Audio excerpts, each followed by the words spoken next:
Saya ke Pak Nur Hidayat Sardini dulu. Pak Nur Hidayat, tadi juga kita kan sudah melihat kemudian Pak Hendrar Priyadi yang merupakan calon wakil gubernur Jawa Tengah. Tadi Anda juga sempat menyinggung soal bagaimana yang harus diperhatikan. Salah satunya adalah soal money politik begitu ya, politik uang yang kita tahu baru-baru ini juga sebelumnya juga sempat ada kasus juga operasi tangkap tangan oleh KPK. Nah, untuk di Jawa Tengah sendiri apa yang harus kemudian dikritisi lagi, diperhatikan lagi, dan apa yang ingin Anda sampaikan kepada seluruh Jawa Tengah untuk bisa nanti memilih pemimpinnya yang benar-benar berkualitas untuk Jawa Tengah 5 tahun mendatang, Pak Nur Hidayat?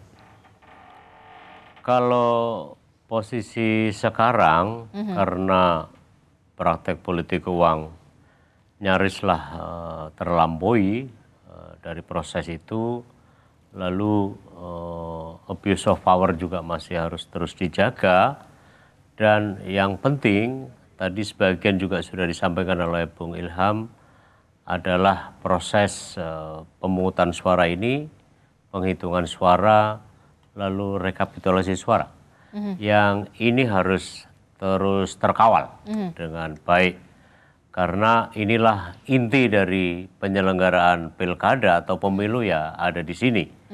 Karena hari H, voting day, election day itu adalah inti dari pemilu itu, dan saya kira seperti Jawa Tengah kira-kira masih selembaran batu lah ya.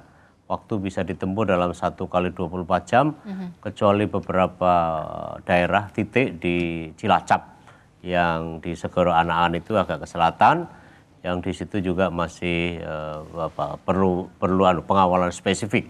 Tetapi selepas di luar itu nyarislah ya wilayah di Jawa Tengah ini, karena saya juga pernah jadi Ketua Panwas Jawa Tengah tahun 2004, maka itu bisa kawal.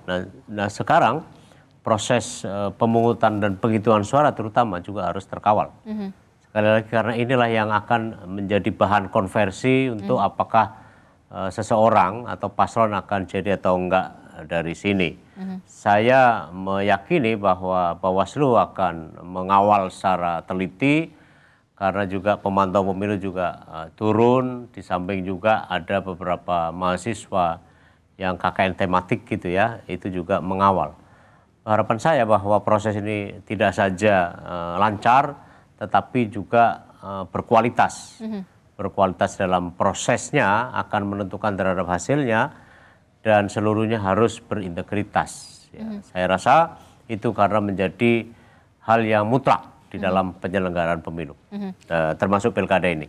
Oke, tadi juga sempat Anda katakan Anda pernah menjabat sebagai Panwas, kemudian Ketua Bawaslu. Nah, untuk wilayah Jawa Tengah, biasanya laporan apa sih yang paling sering masuk di hari pencoblosan?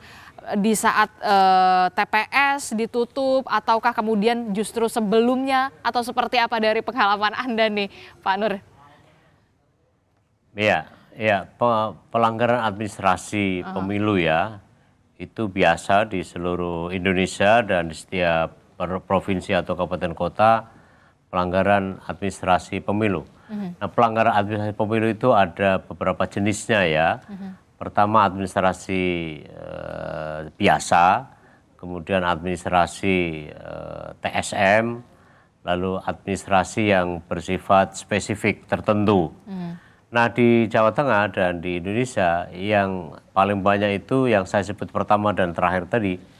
Nah, sedangkan di luar itu ada dimensi TSM yang tentu ini jauh lebih rumit kalau dilakukan, kalau ditangani.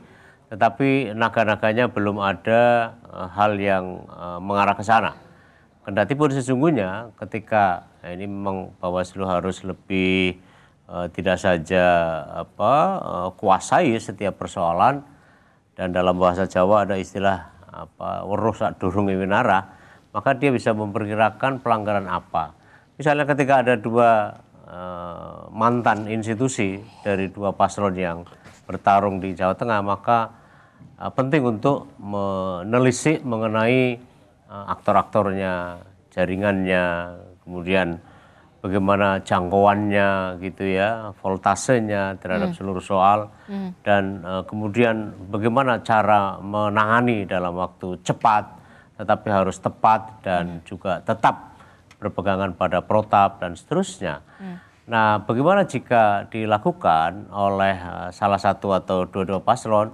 Tentu saja perangkat ketentuan peraturan undang-undangan sudah ada. Tapi yang jauh lebih penting lagi buat saya, sisa dari masalah ini ya, tentang bagaimana abuse of power yang banyak dilaporkan itu tetap terkawal karena semua pelanggaran tidak boleh tidak ditangani.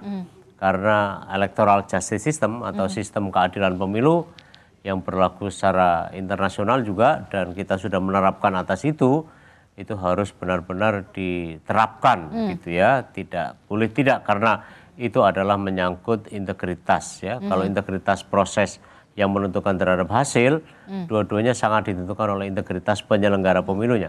Kalau begitu penyelenggara pemilunya harus memastikan.